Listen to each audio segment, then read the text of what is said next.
नमस्कार, मी हर्षाली हितकुजे आपल्या खास कार्यक्रमात आपल्या सर्वांचं स्वागत.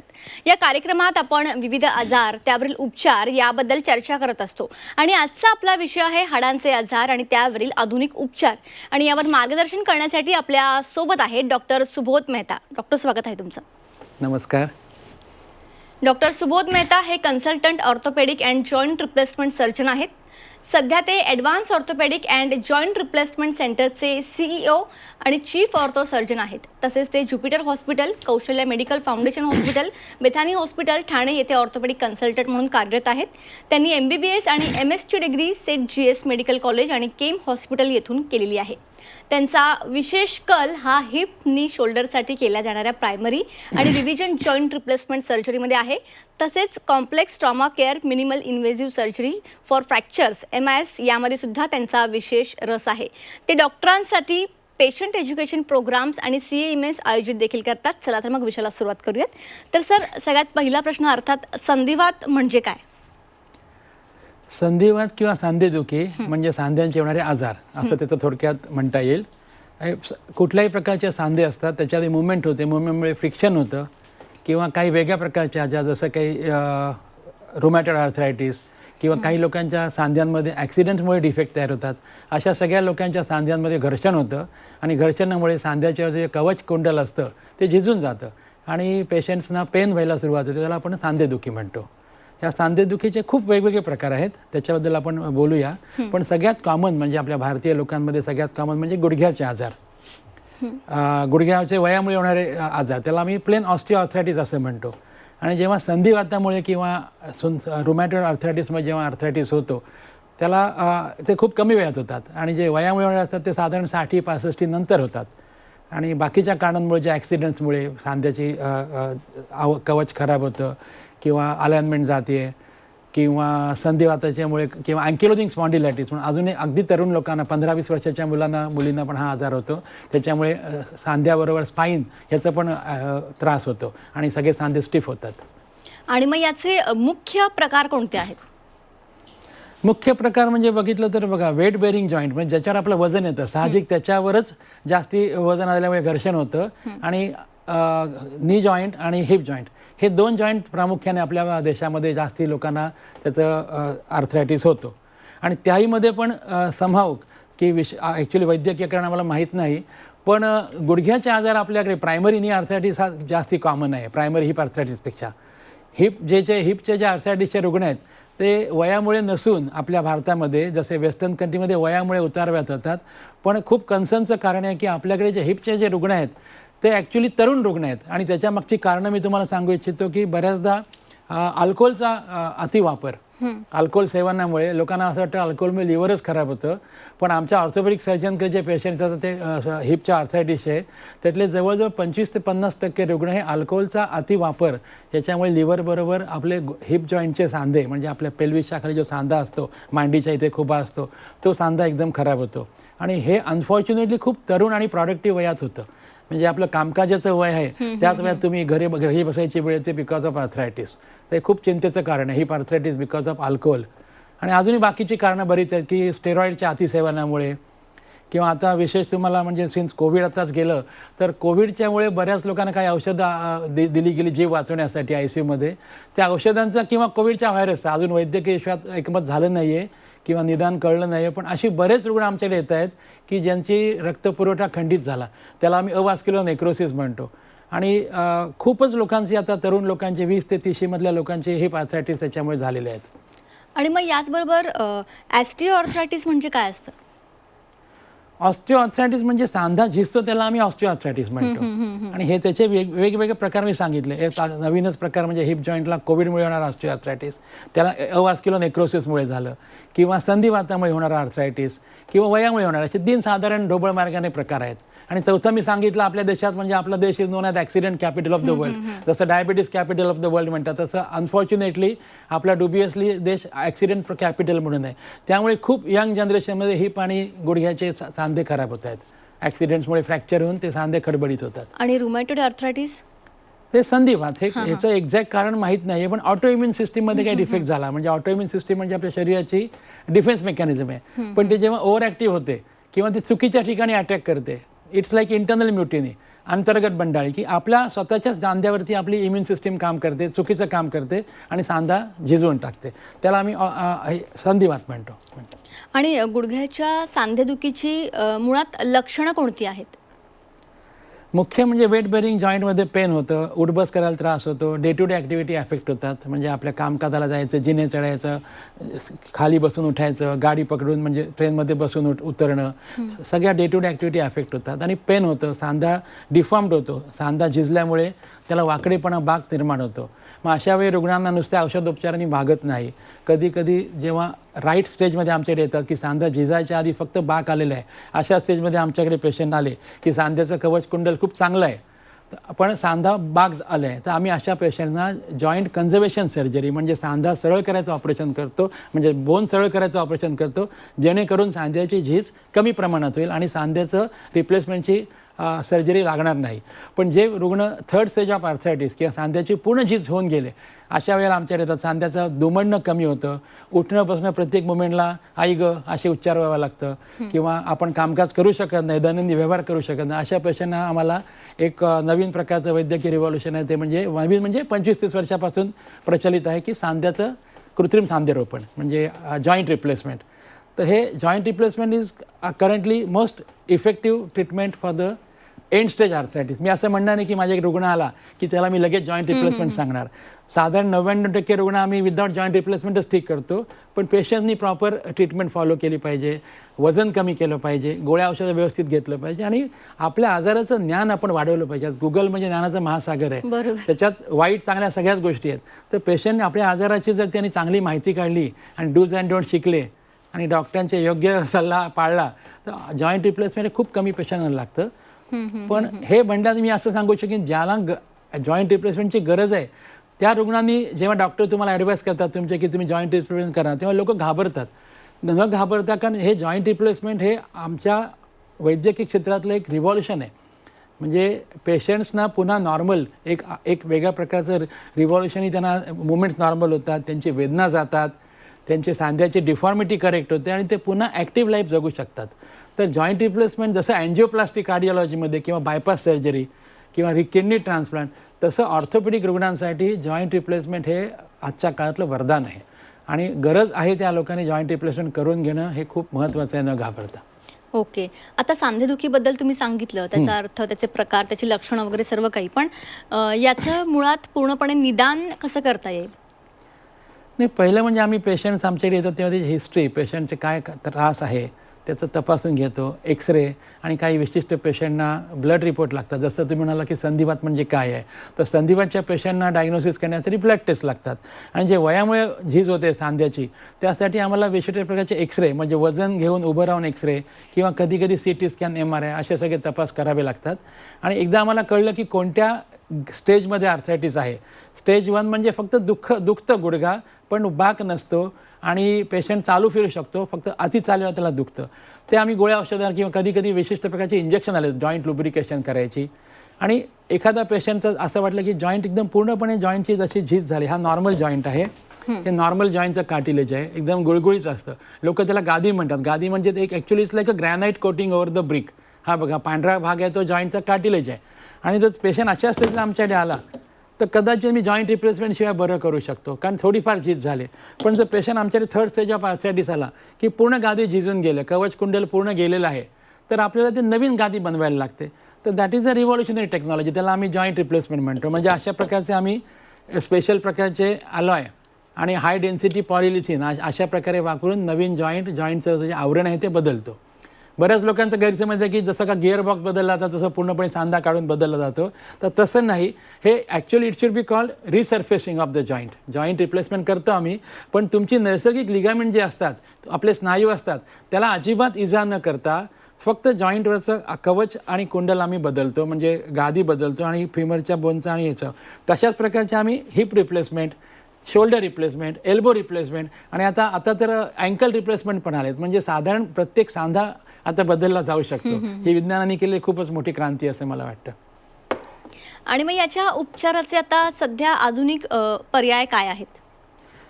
मला वाटतं नवीन नवीन प्रकारचे जॉईंट रिप्लेसमेंटचे सांधे आले. ती पूर्वी जॉईंट रिप्लेसमेंट लोक घाबरायची की 5-10 वर्षच लाईफ होतं. पण 3 प्रकारच्या डेव्हलपमेंट झाल्या. एक तर सर्जन्सना ट्रेनिंग चांगलं मिळालं, नवीन नवीन प्रोसिजर्स आल्या, त्याच्यानंतर नवीन प्रकारची मटेरियल आली आणि नवीन टेक्निक्स आली. आता नवीन टेक्नॉलॉजी आली की रोबोटिक. म्हणजे आम्ही जॉईंट तोच वापरतो, पण आमचं प्रिसिजन जास्ती चांगलं झालं आहे, कारण आम्ही कॉम्प्युटर असिस्टेड किंवा रोबो असिस्टेड सर्जरीज करायला लागलो. म्हणजे पूर्वी आम्ही जे मेटॅलिक रॉड्स वापरून आम्ही अलाइनमेंट, कारण जेवढी अलाइनमेंट चांगली, परफेक्ट वेट ट्रान्समिशन होतं आणि त्याच्यामुळे ज्या आपण सांधा बदलतो त्या सांध्याचं आयुष्यमान वाढतं. तो सांधा जास्ती वर्ष टिकतो, कारण आमची अशी इच्छा असते की एकदा सांधा बदलला की तो आयुष्यभर टिकला पाहिजे. तर त्यासाठी लॉंग टर्म, शॉर्ट टर्म तर 2-3 वर्ष कशाही प्रकारे आम्ही सांधा रोपण केलं तरी ते टिकू शकतं, 5 वर्ष 10 वर्ष. पण जेव्हा आम्हाला सांधा 20 वर्ष 25 वर्ष, कारण आता यंग लोक आमच्याकडे सांधे रिप्लेसमेंट करायला येतात. जसं मी मगाशी म्हणालो, अवास्क्युलर नेक्रोसिसमुळे किंवा कोविडच्या औषधांमुळे किंवा कोविडच्या व्हायरसमुळे जे काय सांधेचं रोपण करावं लागतं आहे ते खूप यंग लोक आहेत. त्यांना साधारण 30, 40, 50 वर्ष जॉईंट टिकला पाहिजे. त्यामुळे वेगवेगळ्या प्रकारचे मटेरियल झालेत. सेरॅमिक जॉईंट आलं आहे हिप जॉईंटमध्ये स्पेशली. नंतर आम्ही जे रोबोटिक्स वापरतो, रोबोटिक टेक्नॉलॉजी, म्हणजे आम्हीच ऑपरेशन करतो, पण आम्ही रोबोटच्या साहाय्याने आमचं प्रिसिजन, म्हणजे जसं पूर्वी आमचं जर प्रिसिजन 99% असेल कन्व्हेन्शनल मेथडनी, तर ते आता 100% झाले. आणि मी व्यक्तिशः दोन्ही प्रकारांनी ऑपरेशन करतो. मला दोन्ही प्रकारचा अनुभव आहे. मी रोबोटिक्स पण करतो आणि कन्व्हेन्शनल टेक्निकनी पण करतो. तर सर्जनचा सहभाग आणि जी सर्जनचं जे एक्सपिरियन्स आहे किंवा थिंकिंग आहे की ज्या प्रकारचं प्लॅन करायचं, त्याला रोबो अजून अधिक प्रिसिजन देतो आम्हाला. तर ही एकदम लेटेस्ट ब्रेक थ्रू टेक्नॉलॉजी आम्ही म्हणू शकतो की रोबोटिक्स. आणि नी जॉईंट म्हणजे काय? 2 हाडं जिथे मिळतात तिथे आम्हाला मुवमेंट लागते, कारण आपण जेव्हा चलनवलन करतो, लाईफ इज मुवमेंट असं आम्ही म्हणतो. Life is movement and movement is life. तर हे मुवमेंट करण्यासाठी प्रत्येक 2 हाडांमध्ये जो सांधा दिला आहे तो जॉईंट, की त्याच्यावरती एक कोटिंग असतं, त्याच्या आतमध्ये गादी असते आणि त्याच्या स्नायूच्या साहाय्याने आपण सांधा हलवू शकतो. प्रत्येक सांध्याची मुवमेंट वेगवेगळी असते. लोअर लिमच्या सांध्यांची मुवमेंट जनरली एकाच ॲक्सिसमध्ये होते, गुडघ्यांची. शोल्डर जॉईंट हा जवळजवळ 360 डिग्रीमध्ये फिरू शकतो. तर प्रत्येक जॉईंटचं इव्हॉल्युशन हे आपल्या गरजेप्रमाणे झालं आहे. इवन 2 बोटांच्यामध्ये पण आपल्या हातापायांमध्ये जॉईंट असतात, त्याच्यामुळे आपण मोठी वळ करू शकतो, नमस्कार करू शकतो, कोणावर रागाने मूठ मारू शकतो, बरोबर. तर हे सगळे जॉईंट आपण असल्यामुळे आपण हातांचा योग्य वापर करू शकतो आपल्या शरीराचा. ओके. आणि मग knee replacement surgery, knee replacement operation जे असतं त्यामध्ये एक्झॅक्टली काय होतं? जसं मी मगाशी म्हटलं की सांध्याचं जेव्हा कवच कुंडल पूर्णपणे डिस्टर्ब होतं, ज्याला आपण गादी म्हणतो किंवा कार्टिलेज आम्ही म्हणतो आमच्या वैद्यकीय संज्ञेमध्ये, ही गादी झिजली की त्याच्यामध्ये जसं आपलं दाताचं इनॅमल गेलं की आपण पाणी पण पिऊ शकत नाही, तसं ह्याचं इनॅमल किंवा कोटिंग गेलं की माणूस डे टू डे ॲक्टिव्हिटी पण करू शकत नाही. पण याच्यासाठी गेलं 30 वर्षापासून नी रिप्लेसमेंटचं ऑपरेशन झालं आहे. म्हणजे आम्ही मेटॅलिक इम्प्लांट वापरतो अशा प्रकारचे, आणि त्याच्यामुळे माणूस हा परत पेन फ्री आणि दुसरं म्हणजे विदाउट डिफॉर्मिटी. आणि जवळ मी असं म्हणणार नाही मी त्याला एखाद्या माणसाने नी रिप्लेसमेंट केलं तर आम्ही त्याला सांगणार नाही की तू उठा बशा कर म्हणून किंवा तू पर्वत चढ म्हणून. तो चढू शकतो, he can, but he should not. कारण काय आहे की हा सांधाही झिजू शकतो जर योग्य त्याचा वापर केला नाही म्हणून. तुम्ही नवीन गाडी घेतली म्हणून काय परत खड्ड्यामध्ये गाडी चालवणार नाही. तर हा तुम्हाला एक दिलेला नवीन एक जॉईंट आहे, तर तुम्ही योग्य वापर केला तर तुमचं आयुष्य अतिशय नॉर्मल तुम्ही जगू शकता, नोकरीला जाऊ शकता, गाडी चालवू शकता, स्कूटर चालवू शकता, एक साधारण छोटे मोठे खेळ खेळू शकता. पण I wouldn't advise a knee replacement or hip replacement to do a marathon. Okay, but he can play a game of table tennis, he can play few games of tennis. तर अशा प्रकारचं नॉर्मल लाईफस्टाईल ते जगण्यासाठी हे revolution झालेलं आहे शास्त्रामध्ये. अगदी. तर डॉक्टर सुबोध मेहता यांच्यासोबत आमची ही चर्चा अशीच चालू राहील. इथे एक छोटासा ब्रेक घेऊया, लगेच परत येऊया. ब्रेकनंतर आपल्या सर्वांचं पुन्हा एकदा स्वागत. हाडांचे आजार आणि त्यावरील उपचार या विषयावर आपण डॉक्टर सुबोध मेहता यांच्यासोबत चर्चा करत होतो. तर पुन्हा एकदा विषयाकडे वळूयात. तर डॉक्टर, नी रिप्लेसमेंट, नी जॉईंटबद्दल बरंच ऐकलेलं आहे, पण त्याचबरोबर हिप आणि शोल्डरच्या सर्जरीविषयी तुम्ही काय सांगाल? हो, म्हणजे सगळ्या जॉईंट रिप्लेसमेंटमध्ये नी रिप्लेसमेंट हे सगळ्यात प्रसिद्ध झालं आहे, कारण त्याचे मॅक्झिमम रुग्ण असतात. बरोबर. पण आता मगाशी मी म्हटल्याप्रमाणे आता जवळजवळ प्रत्येक जॉईंट आम्ही बदलू शकतो. म्हणजे we are not boasting, that is reality. आणि तेही रोबोटिक्समुळे अधिक प्रिसाइजली बदलू शकतो. तर त्यातल्या त्यात दुसरं कॉमनेस्ट जॉईंट आम्ही बदलतो तो म्हणजे हिप जॉईंट. आणि त्याची कारणं पण मी विशद केली कशामुळे प्रमाण वाढलं आहे. आणि ह्याच्याबद्दल मला जास्ती आत्मीयता आहे, कारण की यंग लोक जास्त हिप रिप्लेसमेंटसाठी येतात. स्टेरॉइड्स आणि मेडिसिन्सच्या अतिवापरामुळे किंवा अल्कोहोल अब्यूजमुळे किंवा ॲक्सिडेंट्समुळे. तर त्यामुळे आम्हाला हिपमध्ये जास्ती करून आम्ही सेरामिक जॉईंट वापरतो. जसं ह्याच्यामध्ये आम्ही नीजमध्ये मेटल्स वापरतो, पण सेरामिक आता हे नवीन मटेरियल आम्हाला आमच्या हाताशी आलं आहे की ज्याचं लाईफ जवळजवळ 30-40 वर्ष आहे. म्हणजे जसं आपल्याकडे हस्तिदंती स्ट्रायकर असतो कॅरमचा, तो कधी झिजत नाही, प्लास्टिक झिजतं, तसं हे सेरामिक जॉईंट्स आम्ही वापरतो. आणि दुसरं अजून एक रिव्हॉल्युशन म्हणजे आम्ही सिमेंटचा वापर न करता अनसिमेंटेड जॉईंट्स वापरतो हिपसाठी. त्याचंही लाईफ जास्ती असतं कारण त्याच्यावरती एक स्पेशल कोट असतो आणि त्या कोटमध्ये हाडाची ग्रोथ होते, इनग्रोथ ऑफ द बोन होतं आणि त्यामुळे ते जॉईंट जवळजवळ आपल्या शरीराचा एक भाग बनतात आणि it can outlive us in a good sense, की एकदा ऑपरेशन केलं की आयुष्यात पुन्हा लागत नाही अशी आम्ही आता खात्री देत नाही, पण ऑलमोस्ट आम्हाला आता वाटतं की ते लागणार नाही कारण हे सेरामिक येऊन जवळजवळ 15-20 वर्ष झालेत आणि करोड लोकांमध्ये इम्प्लांट झाले आणि ते एकदम बायो इनर्ट मटेरियल आहे. तर whenever you are requiring hip replacement तुमच्या डॉक्टरांची चौकशी करा की सेरामिक अनसिमेंटेड जॉईंट त्याची किंमत जास्ती असते आणि लोक किमतीला किंवा इन्शुरन्स नसेल तर घाबरतात, परंतु दुसरं ऑपरेशन करण्यापेक्षा आताच थोडेसे खर्च करणं नेहमी जास्ती चांगला हा सल्ला राहील माझा. कारण stitch in time is better than 9 तसं म्हणतात की रिव्हिजन सर्जरी लागताना परत डबल खर्च करण्यापेक्षा तुम्ही प्रायमरी सर्जरीला बेस्ट क्वालिटी जॉईंट वापरणं आणि डॉक्टरांचा सल्ला घ्या त्याच्यासाठी. आणि प्रॉपर हेही मी सल्ला देईन की आता आपल्या आरोग्यासाठी इन्शुरन्स काढून त्याची पण आम्ही बेगमी केली पाहिजे फ्युचरच्या खर्चांची. नक्कीच. तसं आता ही जॉईंट रिप्लेसमेंट सर्जरी केल्यानंतर रिकवर व्हायला साधारण किती काळ लागतो? हे बघा, आजे करवानो काले चलवानो असं एक आमचे गुजराती डॉक्टर मित्र म्हणतात. तर तसं काही नसतं, हे एक मार्केटिंग किंवा ॲडव्हर्टाईज आम्ही पेशंटना प्रमोट करण्यासाठी सांगतो. परंतु आज हे एक इतर ऑपरेशनसारखंच एक मेजर ऑपरेशन आहे. साधारण हॉस्पिटल स्टे 2-3 दिवस असतो, टाके काढायला 10 ते 15 दिवस लागतात आणि त्याच्यानंतर खूप महत्त्वाचा भाग आहे या ऑपरेशन्सनंतर की आपले मसल्स परत रिस्ट्रेंथनिंग करावे लागतात. त्याला आम्ही भौतिकोपचार किंवा फिजिओथेरपी म्हणतो.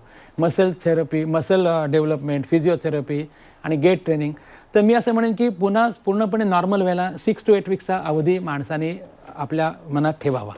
बरोबर. आणि ही सर्जरी साधारण किती काळ टिकते? हां, तेच मगाशी म्हटलं की जेव्हा सुरुवातीला जॉईंट रिप्लेसमेंट आलं तेव्हा आम्ही सांगायचं, म्हणजे माझे सिनियर डॉक्टर ज्यावेळी मी स्टुडंट होतो, की नाही तुम्ही जेव्हा चालायचं बंद होईल तेव्हा ऑपरेशनला या काका. कारण काय, त्या ऑपरेशनचं ड्युरेशन तेव्हा नवीन जॉईंटचं मटेरियल असल्यामुळे एक 10 वर्षात तो जॉईंट रिव्हिजन लागायची. परंतु आता जे नवीन मटेरियल झाले, जसं मी आत्ताच म्हणालं की हिप जॉईंटमध्ये सेरॅमिक जॉईंट, इव्हन नीमध्ये पण सेरॅमिक कोटिंग आलेलं आहे, किंवा इव्हन जे पूर्वी आम्ही जे पॉलिथिलिन वापरायचो सांध्याच्या आत गादी म्हणून, त्याच्यामध्ये पण आता खूप डेव्हलपमेंट झाले. ते आता हायली क्रॉसलिंक्ड पॉलिथिलिन येतं की जे आता 20-25 वर्ष टिकू शकतं. आणि नुसतं काय सांधा रोपण केला म्हणजे जसं मगाशी म्हटलं मी टायर बदलला किंवा गिअर बॉक्स बदल, तसं नव्हे. हे आपण एक शरीराचा एक भाग बनण्यासाठी आपणही त्याची काळजी घेतली पाहिजे. जर तुमचं वजन खूप जास्ती असेल किंवा तुम्ही चुकीच्या हालचाली करत राहाल, उठाबशा करत राहाल, तर त्याचं साहजिकरित्याच आयुष्यमान त्या सांध्याचं कमी राहील. आणि दुसरं म्हणजे आता वैद्यकीय व्यवसायाच्या प्रगतीमुळे, वैद्यकीय औषधांच्या प्रगतीमुळे लोकांचं आयुष्यमान वाढले, तर पण ओबेसिटी पण वाढले. म्हणजे रिव्हर्स मालन्यूट्रिशन झालं आहे आपल्या देशात की ओबेसिटी वाढले आणि तुमचं वजन जेवढं जास्ती तेवढं तुमच्या सांध्यावरती वजन जास्ती येणार. नॉर्मल सांध्या पण त्याच्यामुळे जास्ती लवकर झिजायला लागला आहे आणि आर्टिफिशियल सांध्या पण त्याच्यामुळे झिजू शकतो. तर तो तुम्हाला टिकवायचा असेल तर तुम्ही बाकीच्या गोष्टींमध्ये पण खूप काळजी घेतली पाहिजे की प्रॉपर व्यायाम करून मसल्स स्ट्रॉंग ठेवणे. तुमचे मसल्स जे तुमच्या सांध्याचे शॉक ॲब्झॉर्बर आहेत त्यामुळे सांधा जास्ती झिजत नाही, ॲबनॉर्मल मोबिलिटी होत नाही. आणि वजन ओव्हरवेट असेल तरी पण सांध्यावर ओव्हरलोड येतं. आणि अगेन्स्ट ग्रॅव्हिटीच्या ॲक्टिव्हिटी तुम्ही असतात, जी जिने चढणं, उठाबशा करणं, तुम्ही अगदी बंद करू नका. कारण सांध्याचं ऑपरेशन तुम्ही नॉर्मल लाईफ जगण्यासाठी केलंय, पण त्याचा अतिरेक पण करू नका. बरोबर. म्हणजे आपण मराठीत म्हणतो ना की ऊस गोड लागला म्हणून मुळापासून खायचा नाही. तर तुम्ही त्याची काळजी घ्या, तर तुम्हाला आयुष्यभर तुम्हाला एन्जॉय करायला, चांगलं आयुष्य जगायला मदत करेल. नक्कीच. याच अनुषंगाने आमच्या प्रेक्षकांसाठी काही शेवटचा मेसेज आहे का, अगदी थोडक्यात? Take care of your life. Your health is in your hand and we doctors are there to guide you. पण शेवटी आम्ही तुम्हाला पाण्यापर्यंतचा ग्लास देऊ शकतो, पण ते बरोबर पद्धतीने पिणं तुमच्या हातात आहे. Take care of your, proper exercise करा आणि चांगला इन्शुरन्स पण करा. कारण कोणालाही कधी काही उपचार लागतात तेव्हा you should be mentally, physically and even financially prepared. तुम्ही या ठिकाणी याला खूप चांगलं सर मार्गदर्शन आमच्या प्रेक्षकांना केलं, त्यासाठी तुमचे मनापासून धन्यवाद. थँक्यू. मला इथे बोलवल्याबद्दल प्रेक्षकांचे आणि झी 24 तासचे पण आभार. थँक्यू. तर हाडांचे आजार आणि त्यावरील आधुनिक उपचार याविषयी डॉक्टर सुबोध मेहता यांनी अत्यंत उत्कृष्ट असं मार्गदर्शन या ठिकाणी केलेलं आहे. तुम्हाला जर अधिक माहिती हवी असेल, असा काही त्रास असेल, तर तुम्हाला स्क्रीनवर जे नंबर दिसत आहेत त्याद्वारे तुम्ही यांना कॉन्टॅक्ट करू शकता. कार्यक्रमात आता वेळ झाली आहे इथेच थांबण्याची. ताज्या बातम्यांकरिता पाहत रहा C24 तास.